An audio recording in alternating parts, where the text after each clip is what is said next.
या पण घ्या हा.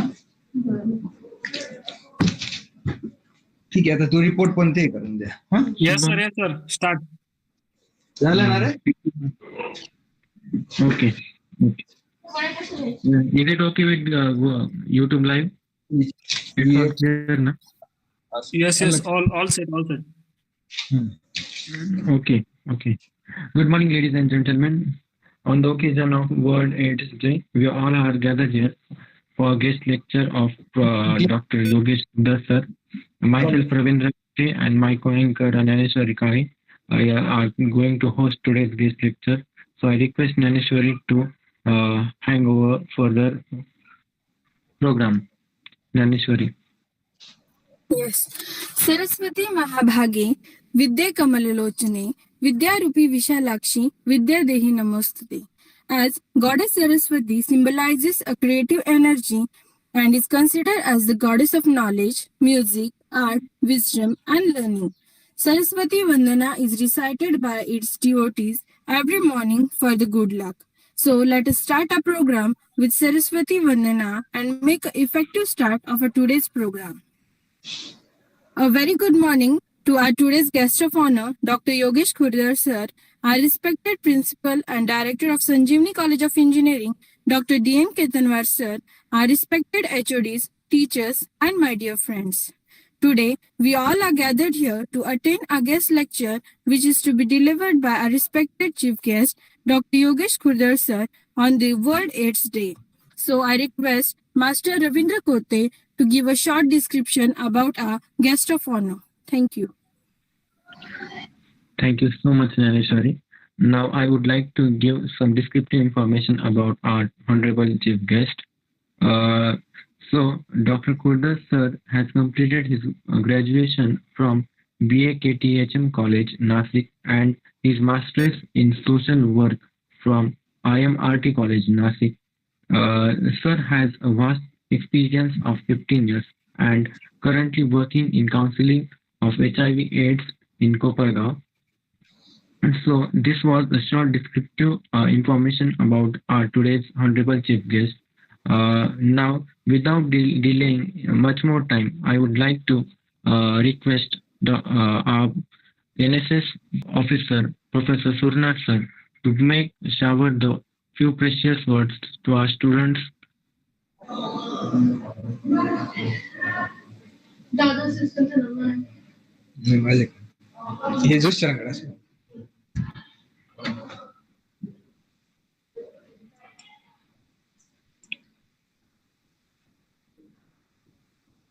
Surnath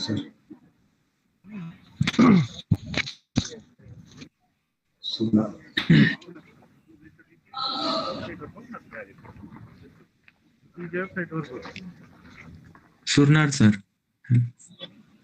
Surnath left. Ravindra Kote. Co-authors.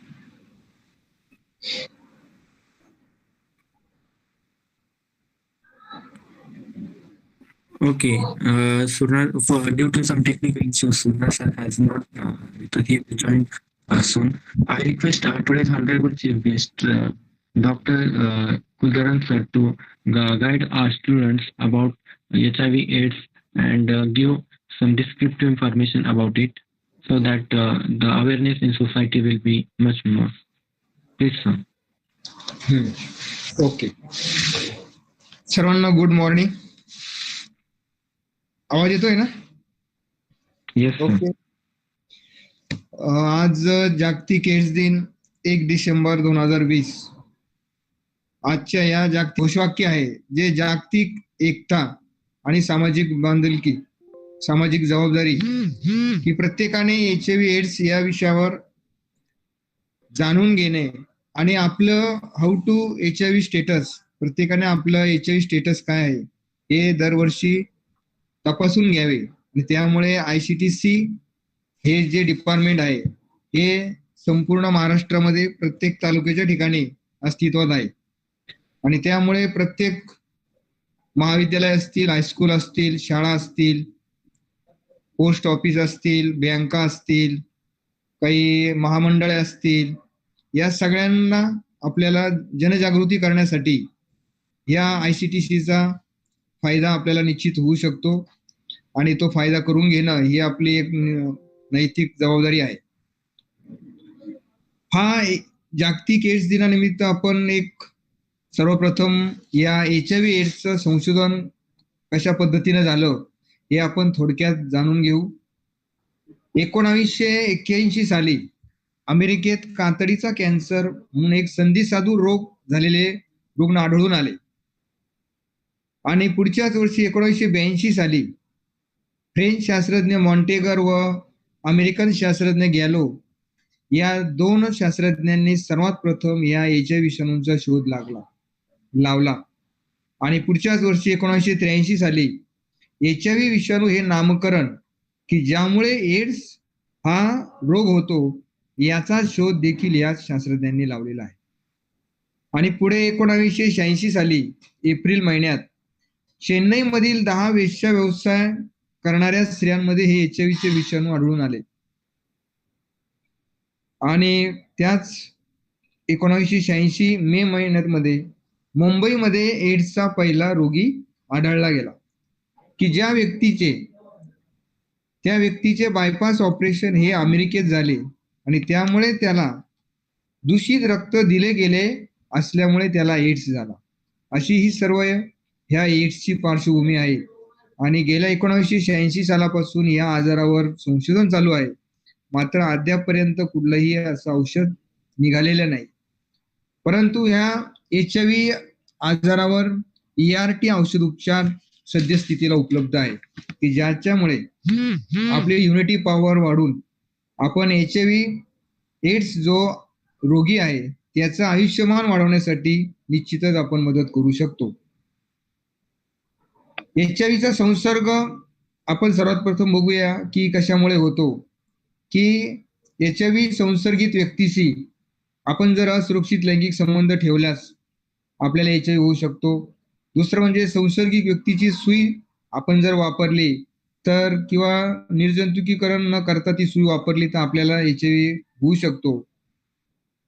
आणि जे आपण काही वेळेस रक्त घेतो त्या रक्तामध्ये जर HIVचे विषाणू असतील तर आपल्याला सुद्धा HIVची बाधा होऊ शकते. आणि चौथं आणि महत्वाचं कारण म्हणजे HIV संसर्गित जी माता असते त्या मातेकडून तिच्या बाळाला HIVचा संसर्ग हा होऊ शकतो. या 4च मार्गाने आपल्या शरीरामध्ये HIVचे विषाणू येऊ शकतात. HIV विषाणूचा जर आपल्याला संसर्ग टाळायचा असेल तर आपल्याला काय करावं लागेल. त्यासाठी आपल्याला निरोधचा नियमित वापर करणे, योग्य व नियमित वापर करणे, साथीदाराशी आपल्या जोडीदाराशी एकनिष्ठ राहणे, HIV संसर्गित मातेस ERTचे औषध उपचार लवकर सुरू करणे की जेणेकरून तिच्या होणाऱ्या बाळाला HIVचा संसर्ग आपण टाळू शकतो. शासन मान्यता प्राप्त ज्या रक्तपेढी आहे त्यांच्याकडूनच आपण रक्त घ्यावे आणि नेहमी नवीन सुईंचा वापर करावा. या 4 मार्गातून आपण HIVचा संसर्ग हा टाळू शकतो. आता HIV तपासणी आपण कधी करावी. प्रामुख्याने हा प्रत्येकाला पडलेला प्रश्न असतो की एकापेक्षा अधिक व्यक्तींशी जर लैंगिक संबंध आल्यास किंवा गुप्तरोग झालेला असल्यास किंवा TB झाला असल्यास, क्षयरोग आपण ज्याला म्हणतो, दूषित सुई किंवा सिरिंजचा वापर केला गेला असल्यास किंवा रक्त घटक याचं कधी आपल्याला संक्रमण झाले असल्यास आणि गर्भधारणेत प्रत्येक गरोदर मातेची आपण HIV तपासणी करू शकतो. सरकारी रुग्णालयात ICTC केंद्रामध्ये HIVची तपासणी आपण करून आपण आपलं जीवन चिंतामुक्त करण्यासाठी प्रयत्न करायचा आहे. आणि त्याचबरोबर HIV संसर्ग ज्यावेळेस आपल्याला निघतो त्यावेळेस ERT सेंटर आपल्याकडे तयार करण्यात आलेले आहे.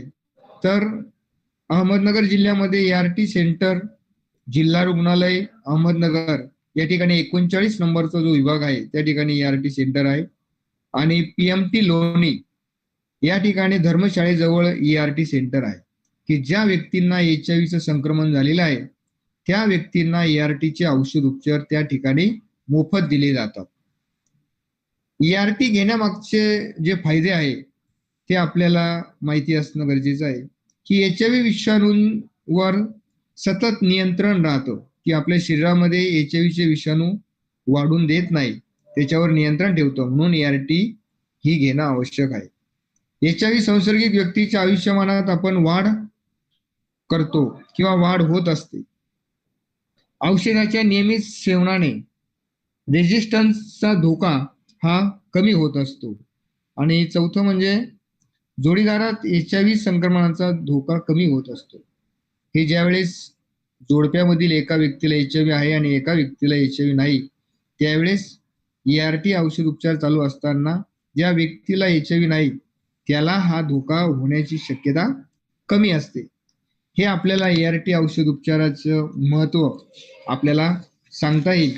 प्रामुख्याने HIV बाधित जो व्यक्ती असतो त्याला TB होण्याची शक्यता ही आयुष्यभरामध्ये 60% असते, परंतु जे HIV निगेटिव्ह व्यक्ती आहे त्यांना मात्र TB होण्याची शक्यता ही फक्त 10% असते.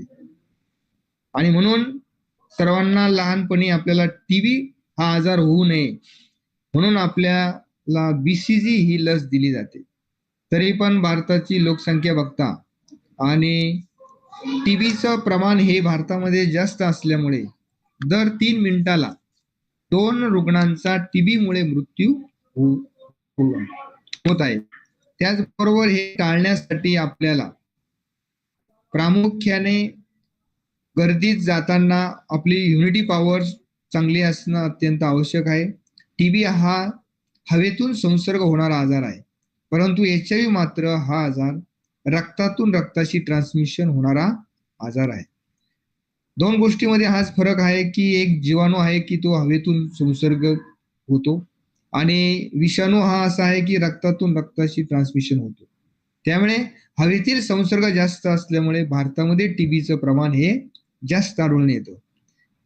मेट्रोपॉलिटन सिटीमध्ये म्हणजेच उदाहरणार्थ मुंबई, पुणे, नागपूर, नाशिक ज्या मोठमोठ्या सिटी आहे त्या ठिकाणी दाट लोकवस्ती असल्या कारणामुळे मोठ्या प्रमाणात TBचे रुग्ण आढळून येतात. काही लोकांना TBचे 6 महिन्यांचे औषध उपचार घेतल्यानंतर सुद्धा TB हा आजार पुन्हा उद्भवतो आणि त्यामुळे त्या व्यक्तींचा आपण ज्याला म्हणतो की MDR TB नावाचं एक औषध आहे की ते त्या व्यक्तीला नंतर 27 महिने घ्यावे लागतं, कारण यामध्ये रोज त्याला इंजेक्शन पण द्यावे लागतात, कारण त्याची रेजिस्ट्रेशन पॉवर ही कमी असल्यामुळे एकदा TB झालेल्यानंतर सुद्धा त्या व्यक्तीला पुन्हा TB होऊ शकतो. आणि महाविद्यालयामध्ये सुद्धा समजा जर एखाद्या कुटुंबामध्ये TB आजार असेल आणि त्या ठिकाणी महाविद्यालयाचे मुलं पण राहत असतील कुटुंबामध्ये, तर त्याची रोगप्रतिकार शक्ती जर कमी असेल तर त्याला सुद्धा TB होण्याची शक्यता दाट असते. आणि तो महाविद्यालयात आल्यानंतर कृपया खोकताना नेहमी तोंडावर रुमाल लावणं अत्यंत आवश्यक आहे, कारण ते जे जीवाणू खोकल्यानंतर बाहेर पडतात ते आजूबाजूच्या परिसरामध्ये ते जीवाणू पसरले जातात आणि इतर विद्यार्थ्यांना सुद्धा TB आजार हा होऊ शकतो. त्यामुळे आपल्याला TB हा आजार होणार नाही अशा कुठल्याही भ्रामक कल्पनेत कोणत्याही विद्यार्थ्यांनी राहू नये. जसं की आता कोरोना हा विषाणू असा महाभयंकर आहे की मोठ्या प्रमाणामध्ये हवेतून संसर्ग झाल्यामुळे आज जगापुढे मोठं संकट उभं राहिलेलं आहे आणि त्यासाठी आपल्याला सातत्याने मास्कचा वापर करावा लागेल, सॅनिटायझरचा वापर करावा लागेल, सोशल डिस्टन्सिंगचा वापर करावा लागेल. या सगळ्या गोष्टीचं पालन केलं तर आपण कोरोना सारख्या विषाणूपासून आपण आपली स्वतःची काळजी घेऊ शकतो. कुटुंबामध्ये जर एखाद्या व्यक्तीला जर कोरोना झालेला असेल तर त्याच्या संपर्कात येणाऱ्या सगळ्या जे काही कुटुंबातील व्यक्ती आहे त्यांना सुद्धा कोरोनाची लागण होऊ शकते. त्यामुळे प्रत्येकाने आपापली काळजी, माझं कुटुंब माझी जबाबदारी मध्यंतरी महाराष्ट्र शासनाने जो उपक्रम हाती घेतला होता त्याच्या मागचा हेतू असा आहे की प्रत्येकाने आपली काळजी घ्यायची आहे. आपल्या कुटुंबाची आपण काळजी घेतली तर साहजिकच समाजामध्ये सुद्धा कोरोनाचा जो फैलाव आहे तो आपण रोखण्यामध्ये यशस्वी होऊ शकतो. परंतु त्यासाठी काही गोष्टी ज्या आहेत त्याचा आपल्याला मात्र तंतोतंत पालन करावे लागेल. सातत्याने गर्दीत जाताना मास्कचा वापर हा करावाच लागेल. काही लोक मास्क वापरतात परंतु तो नेहमी नाकातोंडाच्या खाली ठेवतात आणि गर्दीच्या ठिकाणी जात असतात. त्यामुळे सुद्धा कोरोनाची लागण त्या व्यक्तीला होऊ शकते. आणि काही लोकांना कोरोनाची लागण झालेली असते तरी पण काहींची लक्षणे दिसण्यासाठी थोडा अवधी लागतो. आणि ज्यावेळेस लक्षणे दिसायला लागतात तोपर्यंत ती व्यक्ती अनेकांच्या संपर्कात येत असते. त्यामुळे आपल्याला कोरोनापासून जर वाचायचं असेल तर मोठ्या प्रमाणामध्ये आपली चाचणी जर आपण जोखीम घेतलेली असेल की या ठिकाणी कोरोना रुग्ण होता आणि आपण त्या ठिकाणी जाऊन आलो तर आपण मात्र स्वतःची रॅपिड टेस्ट किंवा अँटीजन टेस्ट आपण स्वतःची करून घ्यायला पाहिजे की जेणेकरून इतरांना त्याची लागण होणार नाही याची प्रत्येकाने काळजी घ्यायची आहे. प्रामुख्याने इसवी सन एप्रिल 2006 सालापासून आपण ही HIV तपासणीचं कामकाज सुरू आहे. ग्रामीण रुग्णालय कोपरगाव या ठिकाणी रूम नंबर 23 या ठिकाणी एकात्मिक सल्ला व समुपदेशन चाचणी केंद्र हे अस्तित्वात आलेलं आहे. आणि तेव्हापासून ते आतापर्यंतची एक आपण तुलनात्मक आकडेवारी जर बघितली तर ती मी थोडक्यात तुम्हाला प्रेझेंट करतो की 2006 साली आपण जनरल पॉप्युलेशनचा जर आपण विचार केला तर त्यामध्ये 73 तपासण्या केल्या होत्या. त्यामध्ये HIV पॉझिटिव्ह हे 11 मेल आणि 9 फिमेल म्हणजे 73 मध्ये 20 हे पॉझिटिव्ह आले होते. आणि जवळपास 567 गरोदर माता तपासणी केल्या होत्या त्या वर्षभरामध्ये जानेवारी टू डिसेंबर. तर त्यामध्ये 4 गरोदर माता या पॉझिटिव्ह आल्या होत्या. अशा पद्धतीने 2006 ते 2019 पर्यंत एक तुलनात्मक आपण आकडेवारी बघितली तर 13,279 पुरुषांची आपण तपासणी केली. त्यापैकी 548 पुरुषांना HIV ची लागण झालेली आहे. 12,319 स्त्रियांची आपण HIV तपासणी केली तर त्यापैकी 481 महिलांना HIV ची बाधा झालेली आहे. म्हणजे एकूण तपासणीपैकी 25,785 लोकांची आपण जनरल पॉप्युलेशनची तपासणी केली. त्यामध्ये जवळपास 1,029 रुग्णांना HIV ची बाधा झालेली आढळून येते. आता आपण गरोदर मातेचा विचार करू. एप्रिल 2006 ते डिसेंबर 2019 पर्यंत 18,461 गरोदर मातेची तपासणी केली. त्यापैकी जवळपास 60 गरोदर मातांना HIV ची लागण आपल्याला झालेली दिसून येते. आणि त्यापैकी जवळपास 30 जे लहान बालक आहे की ज्यांची आपल्याला 18 महिन्यांची तपासणी करावी लागते त्या 30 बालकांपैकी फक्त 2 बालकांना HIVचं इन्फेक्शन झालेलं आपल्याला दिसून येतं. आणि उरलेले 28 बालक हे ART असतील किंवा डिलिव्हरी सरकारी रुग्णालयात केल्यामुळे त्याला जे काय नेव्हरेपिन सायरप असतील जे औषध असेल ती नेव्हरेपिनची टॅबलेट असेल त्या गरोदर मातेला दिली जाते.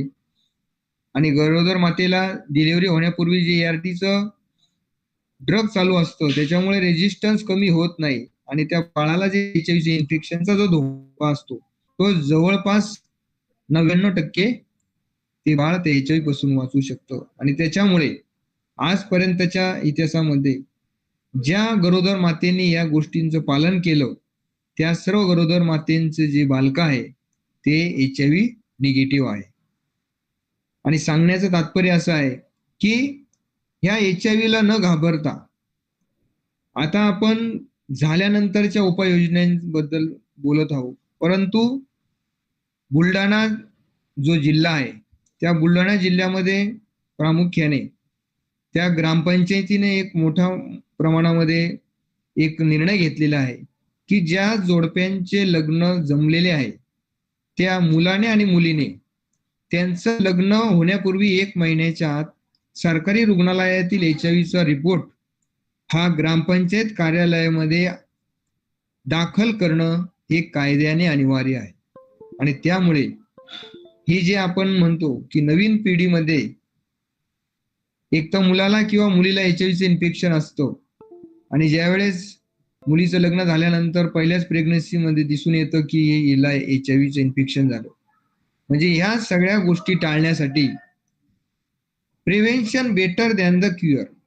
काही झाल्यानंतर उपाययोजना करण्यापेक्षा काही होऊच नये म्हणून आपल्याला कोणकोणत्या उपाययोजना करता येतील, त्यामधली ही पहिली पायरी म्हणजे ही की विवाहापूर्वी दोन्ही वर आणि वधूने HIV तपासणी करून घेणं हे अत्यंत आवश्यक आहे. ज्या पद्धतीने आपण बघत असतो की प्रामुख्याने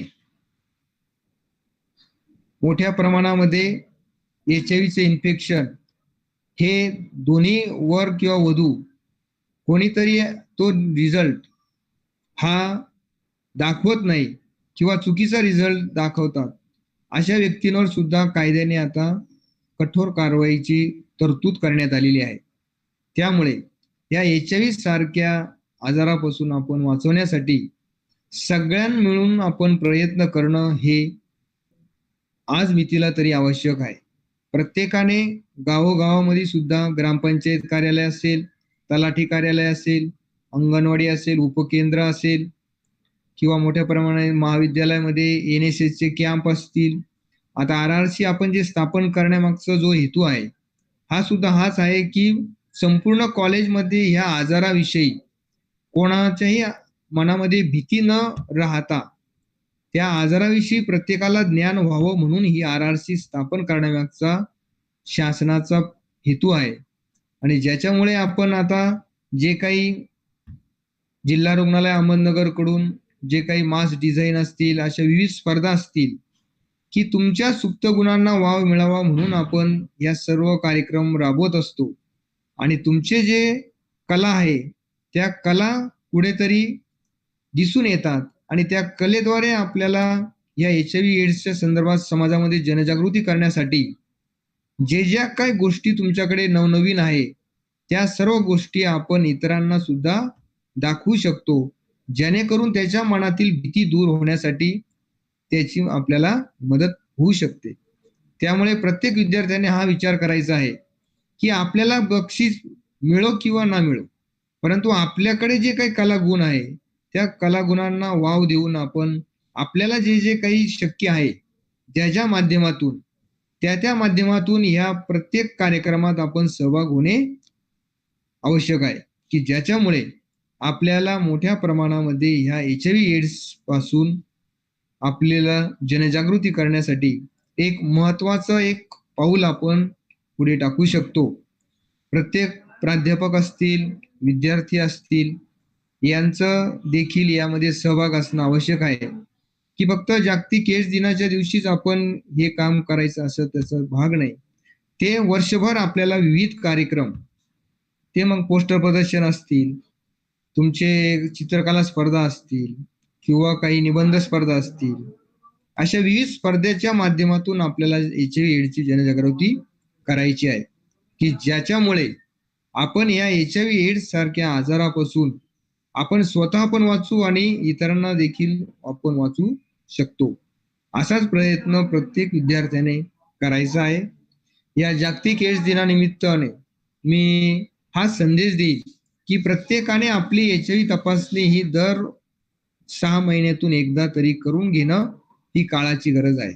की ज्या पद्धतीने आता आपण कुठेही बाहेरच्या देशात जायचं असेल किंवा बाहेरच्या जिल्ह्यात जायचं असेल तर कोरोनाचा रिपोर्ट जसा आवश्यक आहे तसं आपण आपला HIV स्टेटस बघण्यासाठी दर 6 महिन्याला आपण HIV तपासणी करून घ्यावी. आणि ICTC या केंद्रामार्फत आपण कॉलेजमध्ये सुद्धा मोठ्या प्रमाणात HIV टेस्टिंगचे कॅम्प आयोजित करू. फक्त तुमच्या सहकार्याची पण अपेक्षा आहे, कारण तुमचं शेड्यूल नुसार मोठ्या प्रमाणात त्याला वेळ द्यावा लागेल आणि टप्प्याटप्प्याने का होईना तुमच्या कॉलेजमधील सर्व विद्यार्थ्यांची तपासणी ही दरवर्षी होणं अत्यंत गरजेचं आहे. काही वेळेस आई वडिलांकडून त्यांच्या मुलांना सुद्धा HIVचं इन्फेक्शन जो आपण एक चौथं महत्वाचं कारण बघितलं तर त्यामध्ये विद्यार्थ्यांना कदाचित काही वेळेस HIV इन्फेक्शन झालेलं असतं, परंतु इम्युनिटी पॉवर स्ट्रॉंग असल्यामुळे HIVची लक्षणं दिसायला थोडा अवधी लागतो. परंतु काहींना HIV इन्फेक्शन झालेलं असतं, ते कळून येत नाही, किंवा काही वेळेस असुरक्षित लैंगिक संबंध येऊन गेलेला असतो. अशा वेळेस योग्य पद्धतीने व नियमित निरोधचा वापर न केल्यामुळे सुद्धा त्या विद्यार्थ्याला किंवा विद्यार्थिनीला HIV इन्फेक्शन झालेलं असतं. त्या पद्धतीने आपण म्हणतो की गुप्तरोग ज्यांना झालेला असतो त्यांना एड्स HIV इन्फेक्शन होण्याचा धोका सर्वाधिक असतो. त्यामुळे प्रत्येकाने या सगळी HIV तपासणी असेल किंवा गुप्तरोगाची तपासणी किमान 6 महिन्यानंतर तरी आपण एकदा तरी तपासणी करून घेणं ही काळाची गरज आहे. कोणाला काही प्रश्न असतील तर कृपया त्यांनी विचारा.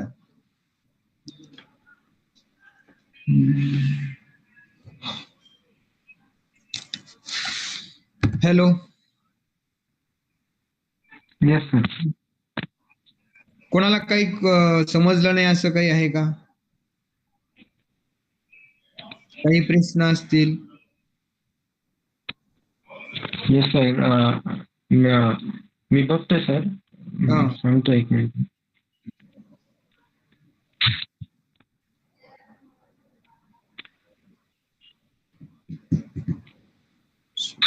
काही प्रश्न असतील तर चॅट बॉक्स मध्ये टाकले तरी चालतील.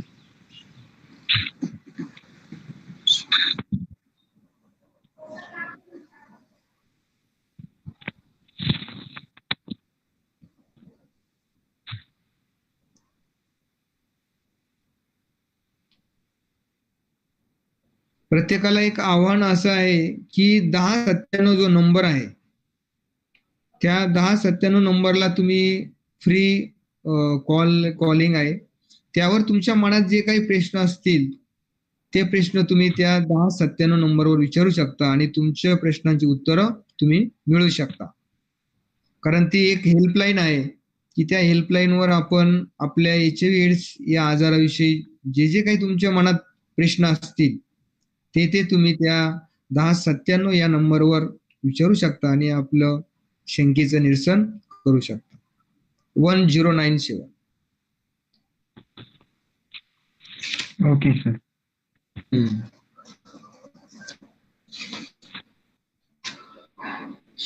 Anyone has any questions? You can put the questions in chat box.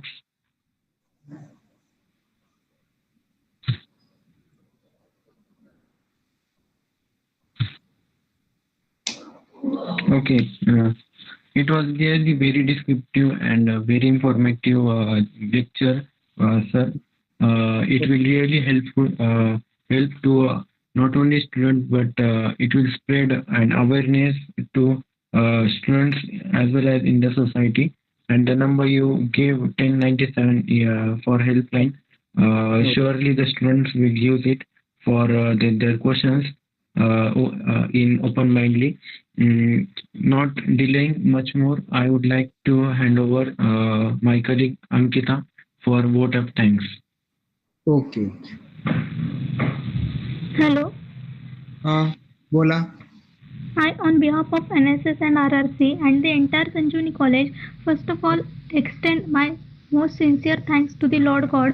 On my behalf, I extend a very hearty vote of thanks to the chief guest, Dr. Kurdal sir, who spared time from his busy schedule to grace the occasion. I thank Dr. Katanwar sir, all respective HODs, all staff and beloved students for gracing your crucial work and sharing with us your opinion and this present time. Further, a big thank you to today's anchoring team of the ceremony for their effort towards anchoring of today. With their style and own ideas of explanation of everything, I mention my deepest sense of appreciation and would place on record my hearty thanks to all the volunteers because of whom we made this function possible. Thank you. Thank you. Thank you so much, sir. Okay. Any question? Clear the program is over. Yes, sir. You would like to say something? कोणाला काही प्रश्न असतील तर नंतर पण विचारू शकता. काही प्रश्न असतील? No, sir. नाही ना? ओके. Yes, sir. याचं तुम्ही Thank you so much, युट्यूबचं sir. तुम्हाला व्हॉट्सअपवर टाकून द्या, मग आम्ही ते हे करू. Yes, sir. Okay. चला. Okay. Yes, good sir. Day. Okay. Nice day. Okay.